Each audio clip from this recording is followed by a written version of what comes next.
When it comes down to improving your business profitability, it's important to think outside of the box and be creative. And on this week's episode, we're going to talk about an area that is oftentimes not thought a lot by a lot of people, or people don't really think about this, and it's related to complementary services.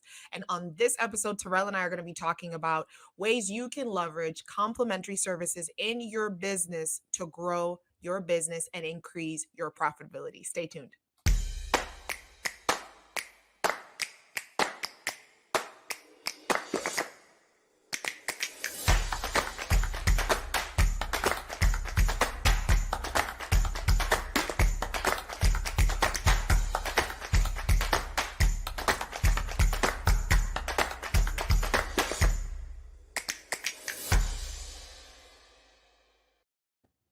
Welcome to another episode of Stuff Your Bookkeeper Isn't Telling You. I am Lola Turner, your host, and I am joined by Mr. Terrell Antonio Turner, your co-host. So welcome to another episode. Hi, Yes, Terrell. it is good. Hello, Alola. How are you today? I'm doing great. How are you?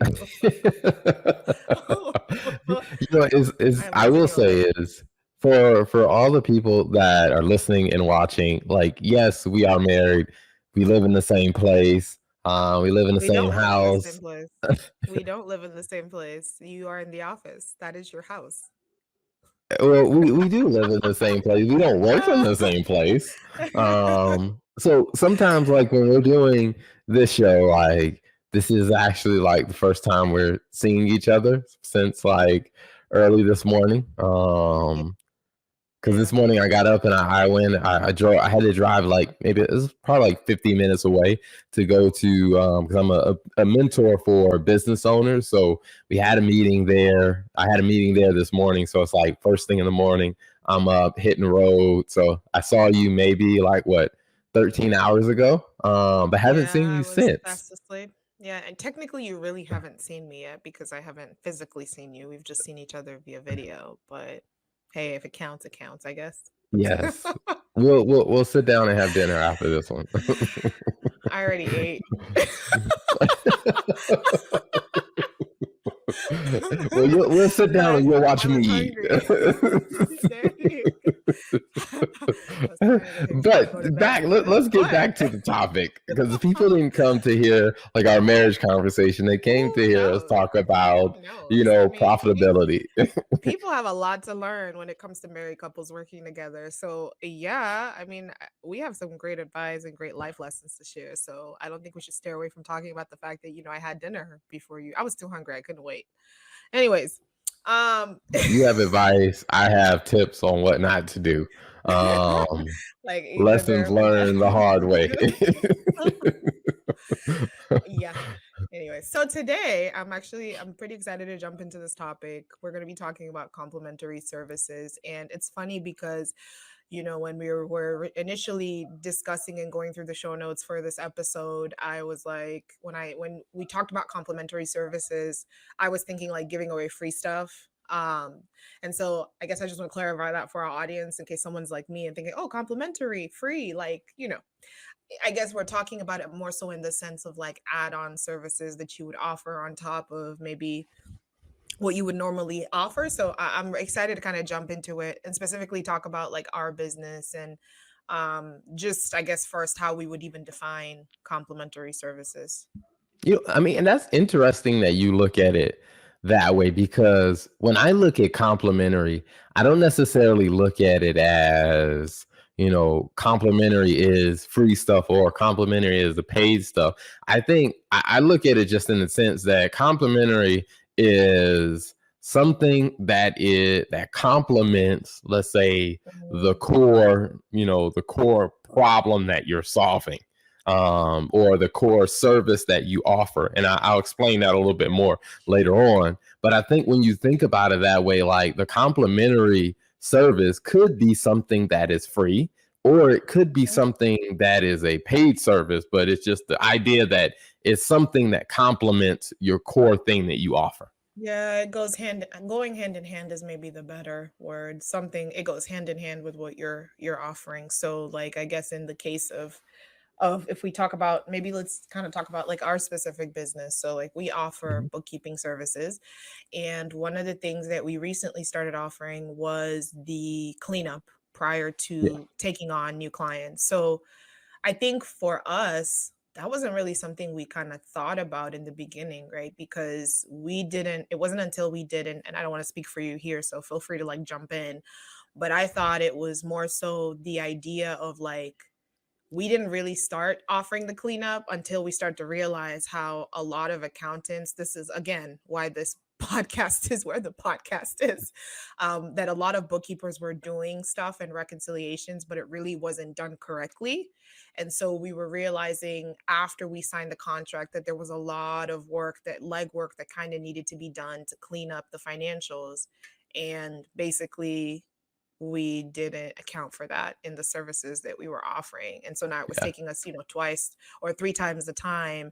And we were setting unrealistic expectations with our customers because they're like, hey, like, all right, I just assume once I transition over to you, my financials are going to be clean and everything is good in the world. But it's like, no, it's going to take some time to undo, the mess that was created by whoever was doing your books in that in the in, before we took over. So I think that was a really good one though, that idea to offer the cleanup services, because then it kind of gave them a sense of the magnitude of the work that was really entailed to clean stuff up before it got to a point where it was good enough to continue with us. I mean, that's always a tricky one because I think a lot of accounting firms and a lot of bookkeepers run into that. And I think if you're just starting a business, a service business, period, I mean, you're really focused on, hey, how do we sell like our core product that we sell? Like when we first started off, it was, hey, we're doing, bookkeeping and controllership support. And it was just like, hey, that's what we sell. And it wasn't until, like I said, we learned those hard lessons of after you do the first couple and you realize, like, oh man, like there's a lot of cleanup that happens up front, and we don't really have that baked into the pricing. So, Yeah, and in the beginning, it was kind of like the cleanup was like a free complimentary service we were offering very because much. we Yeah. said that we were going to, provide the financials, but then it was when it came down to like, doing the cleanup, we're like, well, we didn't include that, but it needs to be done for us to provide the accounting work. So we were actually offering that for free. We just weren't coming out and saying it. Yeah, and I think you make a good point when you talk about how it's tricky. Like, if you're a business owner, don't beat yourself up about this. I mean, we have an array of listeners on the show. So we have people that have been in business for 3 years, 5 years, 6 years, 7 years, maybe 2 years, whatever the time period is. But I really think one of the lessons I had to learn was like, you learn by doing, right? So there's I guess it's easy to be like, dang, like I missed that, or man, like I shouldn't have signed up for that. But the great thing is, like, I guess you realize once you do it a couple of times and you make the mistake or you put yourself in a position, you're like, all right, going forward, we know, hey, this is what we're charging for this. And I think that was a key lesson for us, right? Not just when it came to complementary services, but also just pricing, which we've done an episode on smart pricing. But I think specifically on complementary services, it's a great, you learn, like you said, it's tricky. You learn by doing, and then by doing, you realize, okay, this is something that I want. Because also by doing, you realize that your clients, you kind of start to understand, I guess, your clients' needs, right? Because I think that was that kind of what helped you, a combination of both of those things that really helped you understand, like, okay, this is a mess that needs to be cleaned up, but then also like, hey, what was that person getting from their bookkeeper or not getting from their bookkeeper before, and how can we support them with that? I mean, in a perfect world, you want to say, yes, that's the way it happened. Like, yeah, we were solely thinking about the best interest of the client. But I mean, let's be honest, that's not the way that it usually happens. Like most people who start a business aren't really most people who start a business, when they started, they may be thinking about, hey, here's a problem I can solve, or hey, here's a solution I can provide, here I can make some money, and they go around looking for people who want to buy their solution, not necessarily looking for people who have the type of problem that they can solve.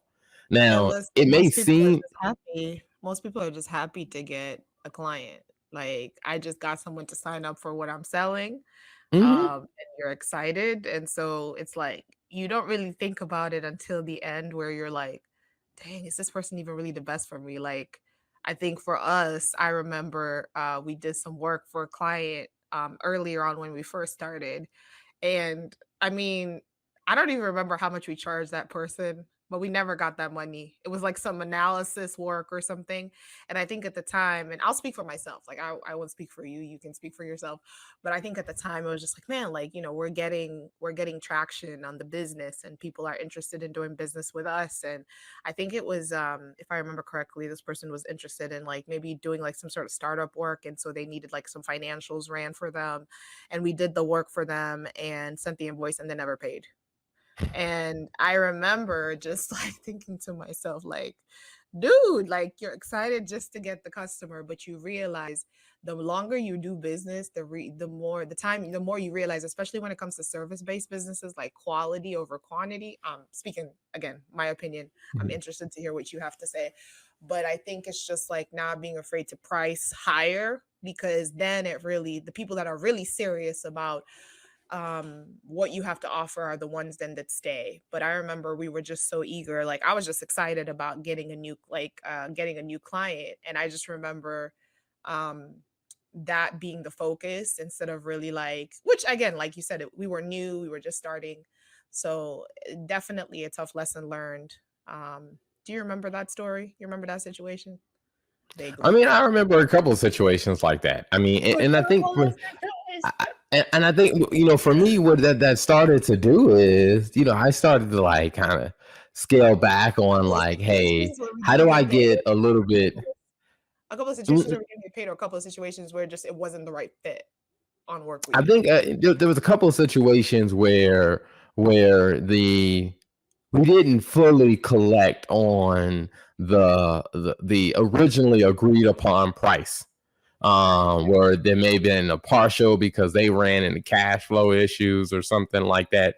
And now the thing was, it wasn't like these major, like, several $1,000s worth of contracts that it happened on. It was things that were much smaller, like less than $700 or whatever. Now early on, it was still a very big deal, but I think, it really started, it forced me to really look at it and say, okay, all right, what problem are you solving, and then getting good at evaluating, the client. But I think that's what also forced me down that path of starting to create some complementary services, Mhm, because I think about it from probably one of the most common examples that a lot of people see is like when you go buy a cell phone. I mean, when you go buy a cell phone, a lot of times they have cases in there, they have screen protectors, they have headphones, they have all these other things that are, you pretty much, you need the phone to actually use those products. Like, you know, if you buy, let's say, for example, no one will buy, well, normally, no one would buy a phone case for a phone that they don't have. It just doesn't make sense. Like without the phone, it doesn't make sense to have that case. So one of the things that I started looking at is, when looking at some of those clients and stuff, and it's just like, hey, depending on the caliber of business that I'm talking to, if they're very, very early on, you know what? Maybe what ends up happening is just like people do with cell phones. You may buy your cell phone at one store and then you go to another vendor to buy the case from a different vendor. Like people do it all the time. Like you buy your cell phone from the major players and then you buy your case off Amazon because Amazon sells it at a cheaper price. And so for me, what I had to start looking at is, what, this person may not be able to afford our bookkeeping services. So I'm not going to offer them bookkeeping. So I'm not going to do bookkeeping for them.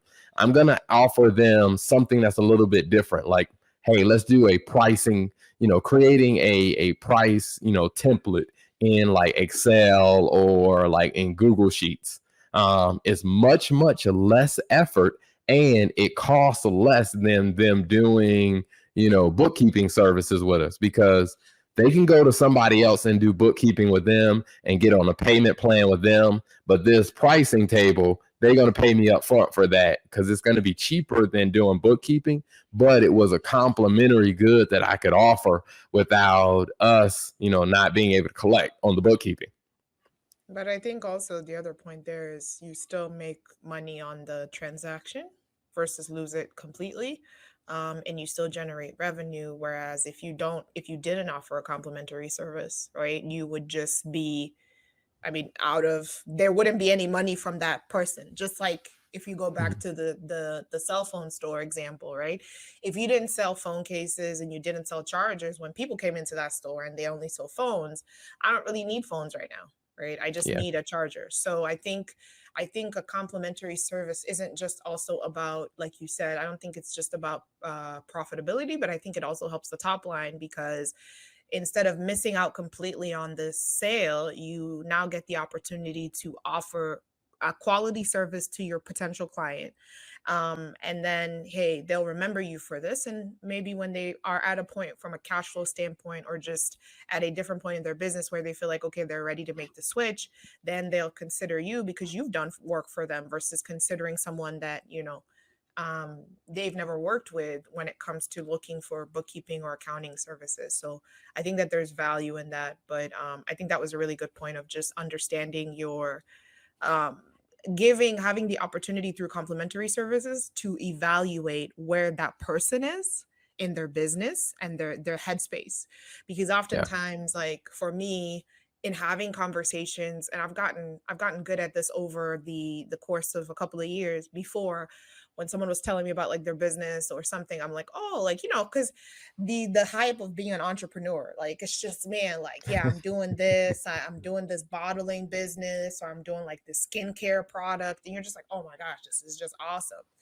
And then you start to talk to them a bit more and you realize, like, okay, now after years of being in business, like the kind of questions to ask, right? So like, Mhm. is this really a hobby, or is this a hobby, or is this really a business? Like, what kind of headspace are you in? Like, hey, are you thinking long term about your business? Are you operating like a business or operating it as a hobby? Which is why, you know I don't have conversations about business with everybody, because sometimes people are like, oh Yeah. yeah, your husband offers accounting and finance services. Oh yeah, I'm trying to start this business, selling hair products. And I'm like, okay. And then you just ask questions, right? So you're just like, hey, I'm trying to start this business. I'm like, oh, okay. Like, oh, I need someone to help me get my personal finances in order. I'm like, yeah, we're not the one for you. Immediately, no, we are not the Yeah. one for you, because I think that's kind of the benefit as well of offering complementary services, because you can kind of test both each other out. Is this someone I Mhm. would like to work with? And then they can also test you out and be like, is this someone I would like to work with? And then you can assess Yeah. where they are, and are they really in the mind space to be able to afford the services that you are charging for. Yeah, I mean, I think to that point, I mean that testing out, because that's what we started doing kind of early on. Like there was a couple of clients that someone reached out to me like, "Hey, this organization they need a really good accountant," and I'm not. And they asked me what my fee was. Told them what the fee was. They were like, "I'm not sure if they'll be able to. They're in a position ready to pay that." And at the time, it was $1,500 a month is what I told them, and we had a conversation. I was like, "Hey, here's what we'll do: is let's just do a cash reconciliation and just kind of assess that, analyze that, because that was one cash was their biggest concern." And so when we analyzed that, I went through that and looked at like 3 years worth of 3 years worth of data to come up and tell them like, "Hey, when I'm looking at your financial statements, your balance sheet does not make sense. Here's how much cash is missing from your balance sheet." So when the board was looking at the numbers, they were like, "This is why we keep running into a disconnect." And then, they paid me $4,500 to do that. And after we proved the value in doing, that cash reconciliation and analysis, Then they came back and said, hey, we realize how much we need you. So we'll gladly pay the no questions asked. We'll pay the $1,500 a month for you guys to be our accountant and help us going forward. And so I think in that case, like the cash reconciliation was a complimentary product that allowed them to get a taste of what it was like to, to work with us, the quality of our work. We got a taste for, what was going on with them. And then also what it helped us do is it gave me a chance to figure out what the problems were and to come up with a list of recommendations. So when they decided to hire us to do the ongoing accounting, I walked in, I already knew the recommendations, I already knew what the problems were. So it was so easy to actually just get them up and running because we had already done a trial run and they had paid us for the trial run. So, I mean, I definitely agree with you that using the complementary products to like do a test drive is a huge win. Yeah, and I think it's also a good audition. It's a good audition. It's a good way to show your services, the quality and the value of your services. Because I think even like for us, I remember there was a specific client that we worked with where we did a hey, like this is this we've addressed this specific area for you. I guess as part of the complimentary service, but based on what we see, these are the potential areas where you're going to need to fix and address it. And if I remember, I think based on that stuff that we provided, they came back and they were like, actually, we want you to fix this stuff for us. So it was a good way for like, because sometimes people are like, I'm not going to tell you because, you're not choosing me to be your bookkeeper. But I really think there's so much value in the complimentary services. And it's a good way, like I've already said, like to pitch your services. Um, Yeah. but Now, so there was something you said that I wanted to go back to before we lose it. Is you mentioned about like with the people who weren't a good fit, like the people who reach out and say, "Hey, hey, my friend is starting a business. Hey, we're gonna need a good accountant." When they reach out, one of the things that because I think early on we used to say things like, "No." Like, hey, we just don't do that, or we would have a right. conversation with them. But I do think like even shows like this, where like, hey, you know what? We can't help all those people one on one. But like with this, like, do you feel like the show and the different content that we've done, do you feel like that's kind of helped bridge that gap for some of those people who just they really don't need our services. They just need some guidance and advice. Do you feel like the show has kind of filled that gap?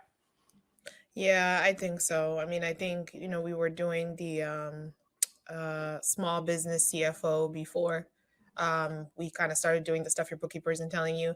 And I think those because everyone's kind of at different points in their business journey, right? So there are people who have had experience developing a business and they're doing another business now, so they might need kind of that expertise on the bookkeeping side. But I think the show definitely has helped, because it's a good way for you to refer people to the show and still help them and not feel like you're being excuse my language, like a douchebag and being like, no, I'm too important to help you. Hey, we will help you. We have a show that addresses some of these questions you might have. And then if you have additional questions, then you can come back to me. Yeah, I mean, because I agree with you because that's part of the reason. Like when we started doing some of the shows, I was like, you know what, like we created some of the videos, especially like for law firms of like, hey, the magic or the golden rule of sales, where we created some YouTube videos for that. We talked about three key things that family law practices have to keep in mind. Two things that personal injury law firms have to keep in mind. I think when we started doing that, I agree with you. That's where I saw like, I didn't feel as bad telling people no, because when they would come to me and say, hey, I'm thinking about starting a business, I know, okay, all right, you're not going to be able to pay our fee. Like some of our basic bookkeeping packages start at $800 a month. You're thinking about starting a business. You can't pay $800 a month. You have zero Right. cash flow, zero revenue. And you don't have a need for a bookkeeper if you're only thinking about starting a business. So Yeah, I'm one thing like, I wanna say though is I remember what we were offering, and I think we still offer that service. I don't remember, so correct me if I'm wrong. The $500 like consultation. Like, because yes. sometimes you have sometimes it's not sometimes it goes beyond just the podcasts, right? You have gathered the information and now you're just trying to have somebody tell you like, am I on the right track? Am I thinking about this the right way? Like I had a meeting with I think it was like maybe 2 weeks ago with someone who was like, okay, these are all my data points. This is what I'm seeing. This is what the numbers are telling me. Is it right? Am I missing something? Am I thinking about this correctly? And I think oftentimes as a finance person, that's also where you can provide support. So it might not necessarily be, hey, yeah, they can't afford to pay to maintain monthly fee, like a monthly fee or monthly services, but I think definitely investing the money in having that initial financial guidance to say, hey, am I on the right track? It's probably the best money you could spend because you don't want to build your business based off of a model that's flawed. I've had conversations with people where like you make business decisions being like, man, like based on what I see in the market, like I think my profit will be 50, my margins will be 50% on this. And then you review it with a finance person. Unfortunately, when you're already kind of in the business and you realize, dang, like there are all these things I didn't factor, operational cost, and it's always good to get a second perspective and it's always good to get a financial perspective. So even if you can't afford, like for me, my thing is like, and I see that more and more, like even if you can't afford to hire someone to do bookkeeping services, I definitely always recommend like spend the $500. You might spend that $500 eating out over the next couple of months. Spend that $500 and have a conversation with a good financial person to kind of help you test and review your financial theory and kind of poke holes in it and ask the right questions because we're not it's a good opportunity to ask the questions that you want to ask without having to, because you're not your business isn't at a point yet to pay all that money. So that's one thing I Now, will say that has been now, in my one of the things I'm favor. curious about is as you talk to people, kind of I'm curious on your opinion on this is, when giving that advice to people of like, hey, you should probably talk with a finance person, someone who understands kind of business and the numbers and kind of your industry to kind of poke holes on. Do you think that a lot of people who are kind of at that early stage where they're wanting to start a business, do you think that they are mature or secure enough in their idea to actually accept that kind of honest feedback? Can I be honest? I think I honestly, if hope I you was wouldn't to lie look to me. at I'm just saying, like honestly, if I was to look at the scale, like I mean, I've worked in I think most of my career has been in like commercial finance. So that means I work with people that are not finance people. And so business owners are not finance people. A lot of business owners are not finance people. So oftentimes I find that the people that have been at it the longest are oftentimes least likely to actually take feedback and accept change. Whereas people who are just starting out, they're like, man, I'm completely lost. I have no idea what I'm doing. Please guide and lead me. I find those people are more receptive of the feedback and the advice of, hey, go have somebody poke holes in it. But that's only if they're serious. You know what I mean? Like if you're really trying to achieve a result, it's different from if you're just doing this because this is now the new idea, business idea, 500 of, the ones that you had. But I will say in my experience, what I've seen is that in terms of like the people that are actually actively serious, I find that the ones that are just starting out tend to be more receptive, and it's often a challenge trying to convince the ones that have been doing it for 20 years and they put like spit on their hand and stick a finger in the air and be like, I'm feeling like this is 20%. They're more receptive than the ones that have been in the business for a while or have business experience. No, I think I would say that what I have found to be, consistent with that is, yes, people who are serious about it, yes, they're open to honest feedback on their ideas.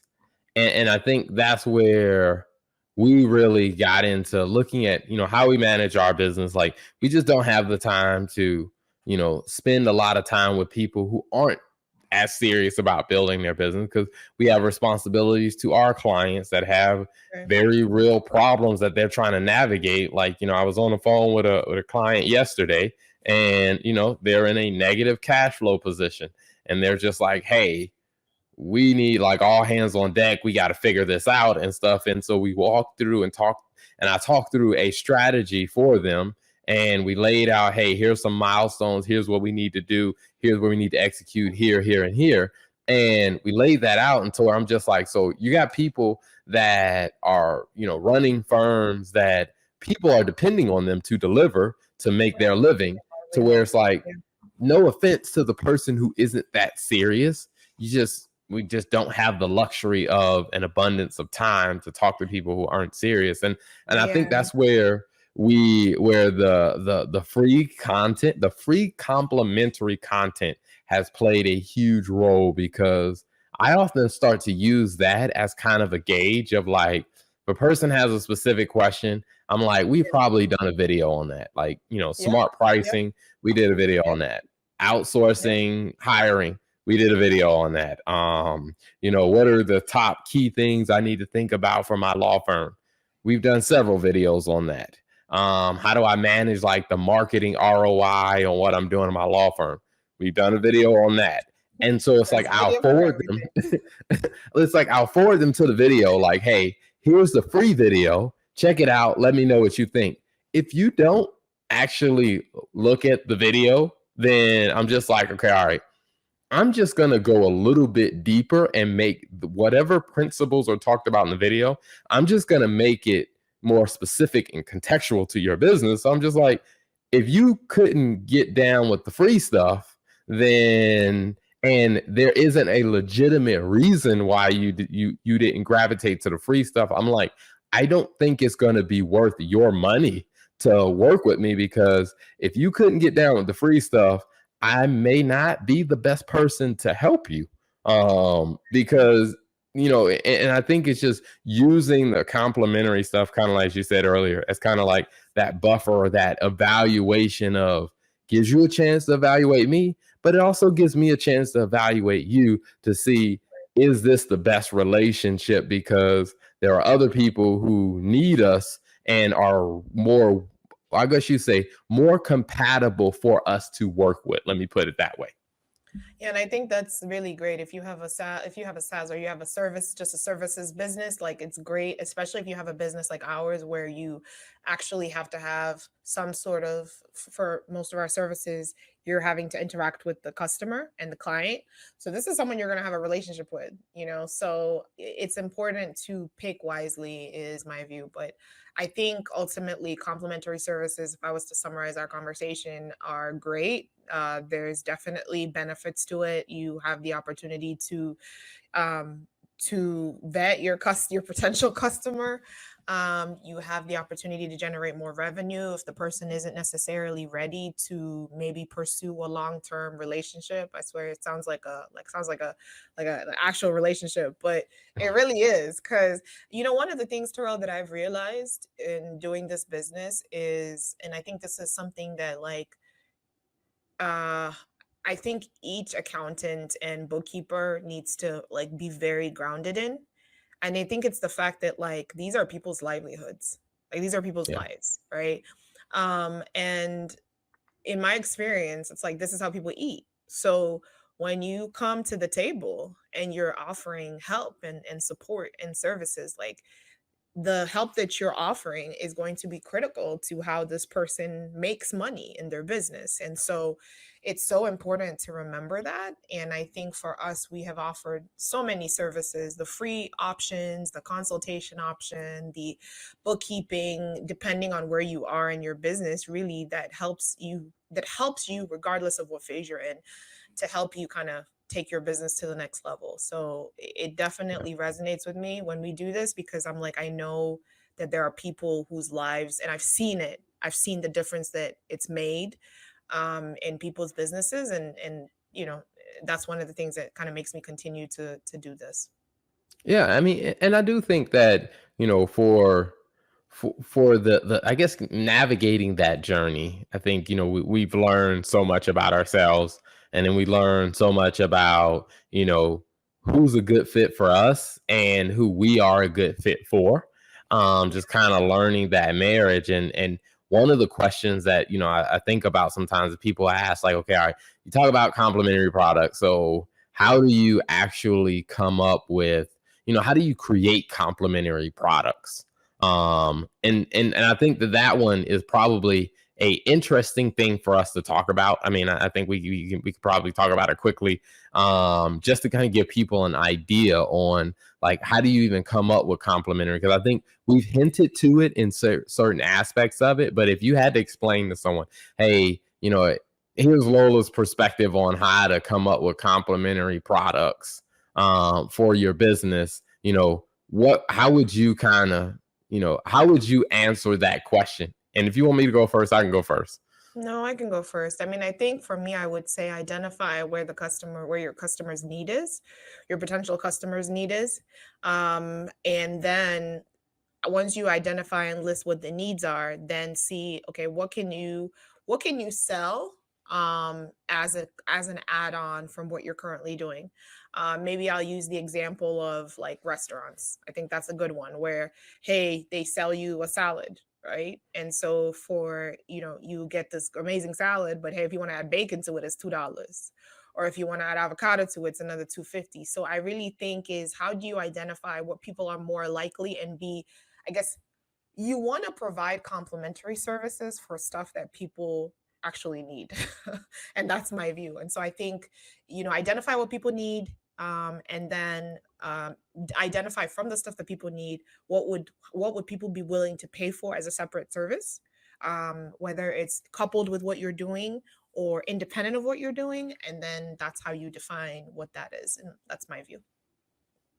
Yeah, I mean, I agree. I think that starting off with the problem that you solve is probably the most critical, because I think oftentimes, like, and I did this starting off myself, and I think that you and I, when we talked about it early on, we focus so much on the product and the service we wanted to offer, as opposed to Right. taking a step back and really asking ourselves, what problem are paying customers having, and what are we solving for? And when we really started, you and I started to take a step back and look at it that way, we started realizing things like, what law firms are trying to figure out. They're trying to make hiring decisions. They don't know Mhm. what salary is a good salary, is a bad one. They're trying to manage, productivity and efficiency. They're trying to manage, cash flow needs. They're trying to understand,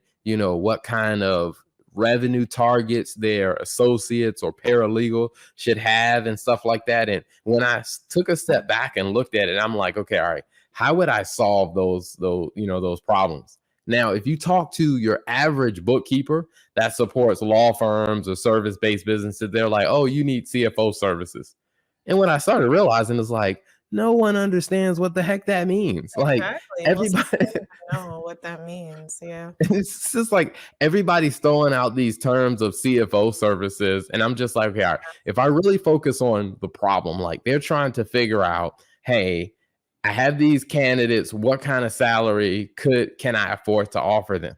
And I'm like, okay, all right, how would I think through that? And what I realized is, like, hey, that's a completely separate service. So we created the employee ROI calculator, to where it's just like, hey, you may not need a bookkeeper. You may not need an ongoing CFO. You just need somebody to help you navigate this hiring decision that you're trying to work through. So we do a consult with them. We provide we offer them the employee ROI calculator. We walk them through how it works, and in about 15 minutes, they're able to play around with it. They can kind of figure. And what I started seeing is people are like, "Oh my gosh, this is such a relief just having this quick tool." And I realized, like, oh, that's a complementary product. And then they would come back and say, like, hey, I feel like the firm isn't where it should be on profitability. And I'm like, okay, all right. Well, How do we look at like how would we solve that? And I think that's where we kind of got into offering like creating the productivity analysis tool to where I'm just like, oh, focusing on the problem that people have and then just solving those problems were very obvious ways for you and I to create complementary services that meet the need of each of those problems. And people are ecstatic to like pay for those things because that's the pain point they have, and that's the problem they need fixed. Okay, I wanted to make sure I didn't interrupt you. Are Yo, you go ahead. done? I think the when you were making the point, one of the things that I thought about was the fact that also I don't think it's fair to your customer and your client to make them pay for a full service, like in the case of CFO services, make them pay for CFO services when all they really need is a portion and a subset of it, right? So they're less likely to purchase the entire package for $4,000 a month, as an example. If you're selling it and it comes with the employee ROI as an example, you're selling the CFO services for 5 grand a month.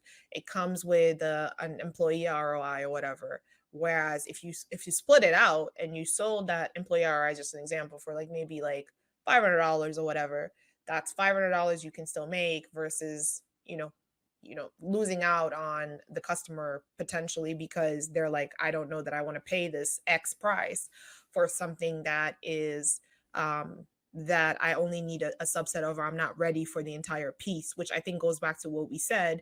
The other benefit of that is also it gives you access to the revenue, even though it's a partial amount, until the client is ready to kind of scale things if they decide to go with you for incremental services. Absolutely. And I think, looking at it that way helps because, and I'll say this for everyone that's watching and listening, here's a shameless plug. If you know a law firm that is trying Mhm. to understand, hiring decisions, we have a great employee ROI calculator. That's a pretty awesome employee ROI They're trying to calculator. figure out, what should the productivity targets be for the people on their team. A lot of firms also use the employee ROI calculator to solve that problem as well.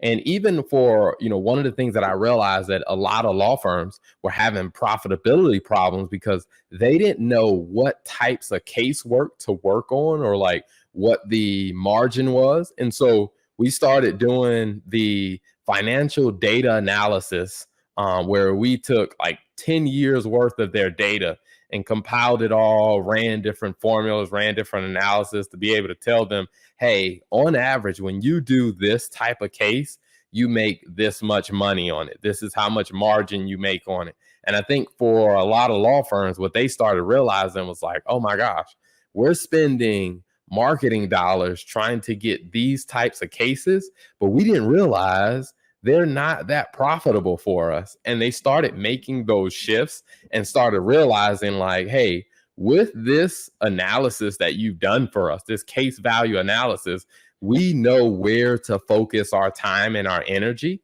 And so I think, for us, what we found with working with law firms is instead of offering them, hey, here's a blanket CFO services, it's just like, hey, how do we break that down to really meet your specific need that you have? And when we started doing that, that's where we unlocked the key to where, like, man, there are a ton of complementary services that we can offer.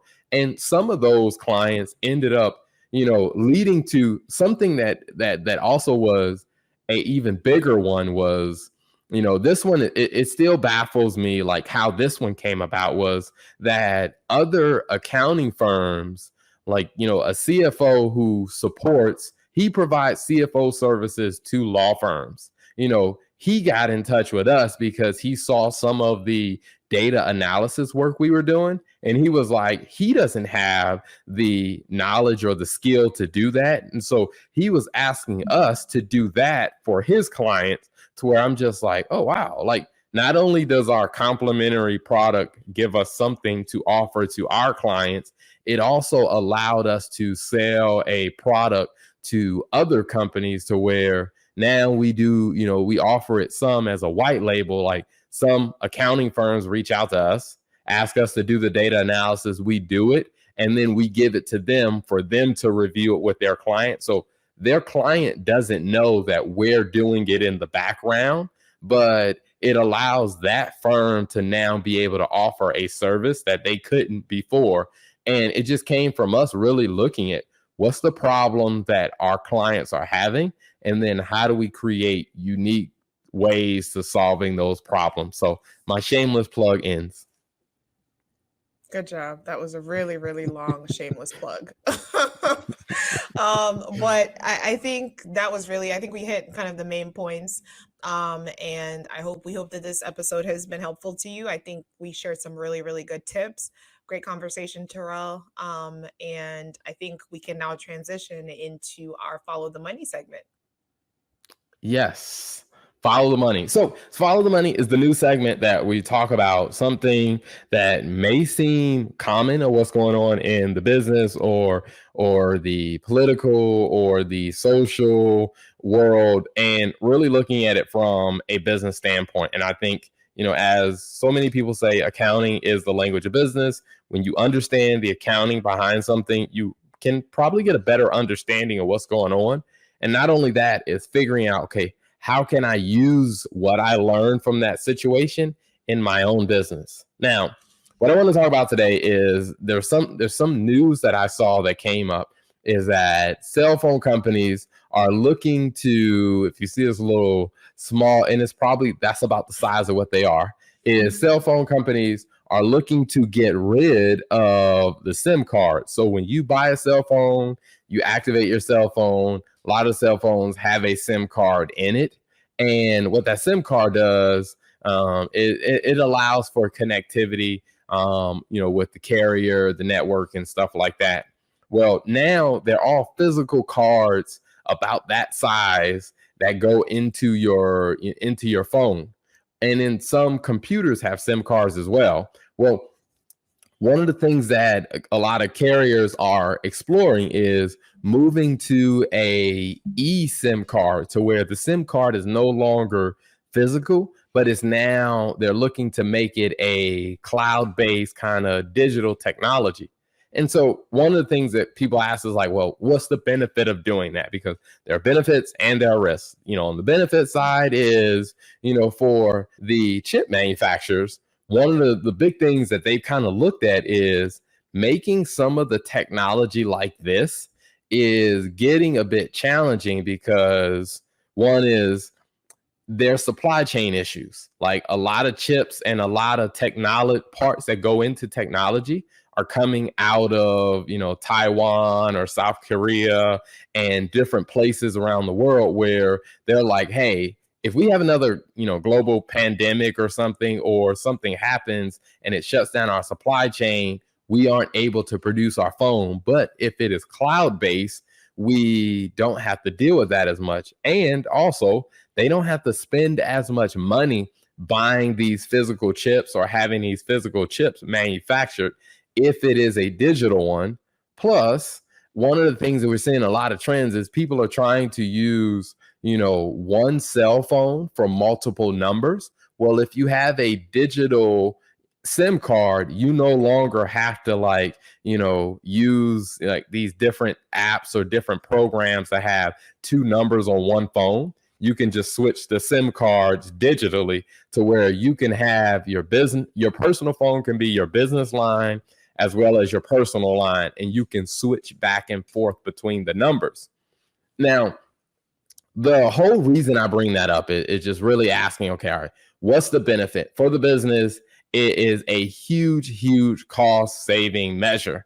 And because they're having supply chain issues, they're not able to make their product to actually get the sales, and they have to spend the money to buy the chips. Well, as for any average business, one of the benefits or one of the things that you have to think about is your supply chain. Is like, how vulnerable is your supply chain to disruptions or other things that come up? And then what can you do about it? Is there something you can change in the way your product works or the way you offer your product so you are not subject to that supply chain weakness? And plus, is if there is something that you can remove out of your supply chain that will lower your costs, what that allows you to do is either increase your profit, or it allows you to pass that savings on to your customer, which can help you get more market share. So from this one, the big thing I would say is really looking at the supply chain play of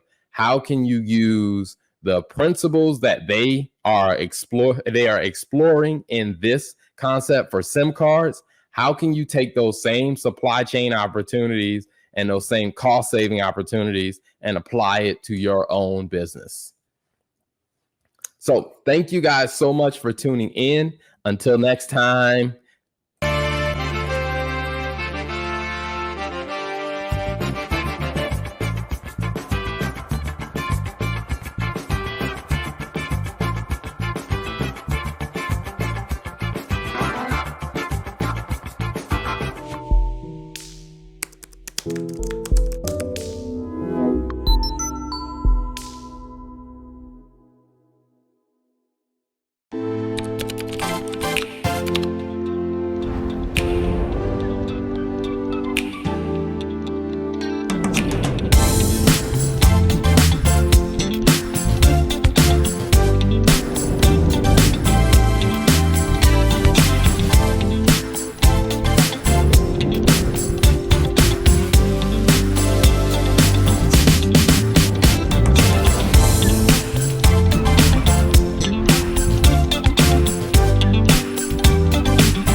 Hey, it's your girl Tia Robertson. I'm the host of Entrepreneur Insider.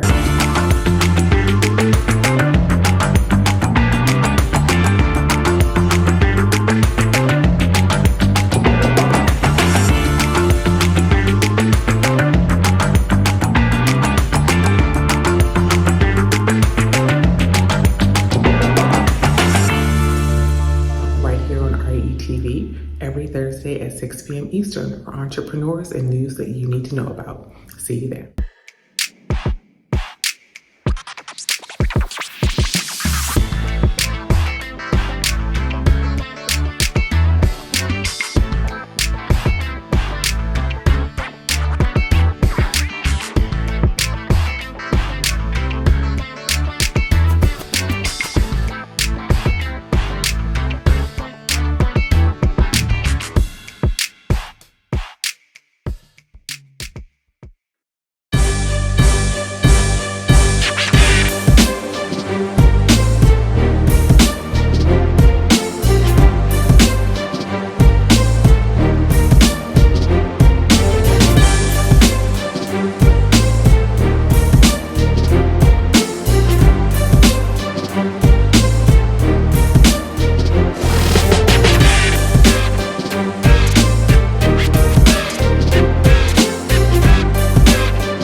Tune in to Millionaire Man Cave, only on Relationship Entertainment Television, Tuesdays at 8 p.m. This is Tyron and Nicole with your weekly RATV news break. Each Thursday at 12 noon Eastern, we'll come to you with the latest news, trends, and more with a positive spin. We know there's a lot of positive news that doesn't get reported, but we want to give you the opportunity to share your story here on RATV. If you have a positive news story you want us to share, you can submit your story to news@re-tv.net. Don't forget to subscribe to the Relationship Entertainment Television YouTube channel. Download the new RATV Live app on your mobile device and follow Relationship Entertainment Television on your favorite social media platform. Don't forget, make sure you tune into the RATV News Break each Thursday at 12 p.m. Eastern. Until then, be blessed and be great.